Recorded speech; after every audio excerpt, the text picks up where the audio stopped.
Ô race humaine, au destin d'or voué, as-tu senti de quel travail formidable et battant, soudainement, depuis 100 ans, ta force immense est secouée? L'acharnement à mieux chercher, à mieux savoir, fouille comme à nouveau l'ample forêt des êtres, et malgré la broussaille où tel passe s'enchevêtre, l'homme conquiert sa loi des droits et des devoirs. Dans le ferment, dans l'atome, dans la poussière, la vie énorme et recherchée apparaît.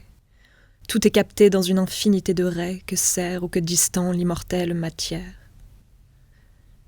Héros, savants, artistes, apôtres, aventuriers, chacun troue à son tour le mur noir des mystères.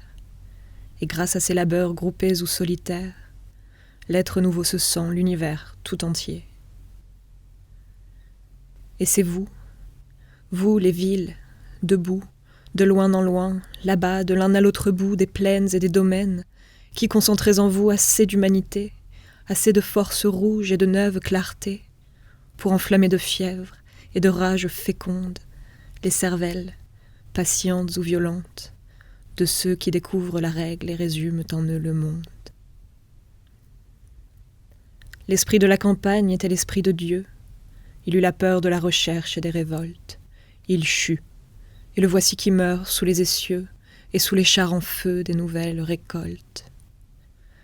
La ruine s'installe et souffle aux quatre coins, d'où s'acharnent les vents sur la plaine finie, tandis que la cité lui soutire de loin ce qui lui reste encore d'ardeur dans l'agonie. L'usine rouge éclate, où seuls brillaient les champs. La fumée à flots noirs rase les toits d'église. L'esprit de l'homme avance et le soleil couchant n'est plus l'hostie en or divin qui fertilise.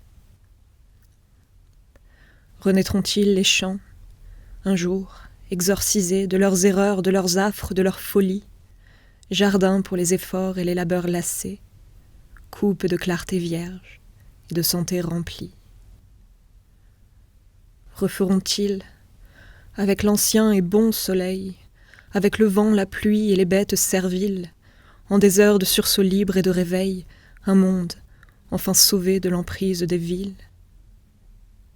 Ou bien deviendront-ils les derniers paradis, purgés des dieux et affranchis de leurs présages, ou s'en viendront rêver à l'aube et au midi, avant de s'endormir dans les soirs clairs, les sages?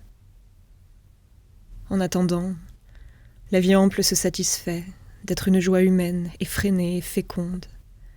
Les droits et les devoirs, rêves divers que faits, devant chaque espoir neuf, la jeunesse du monde.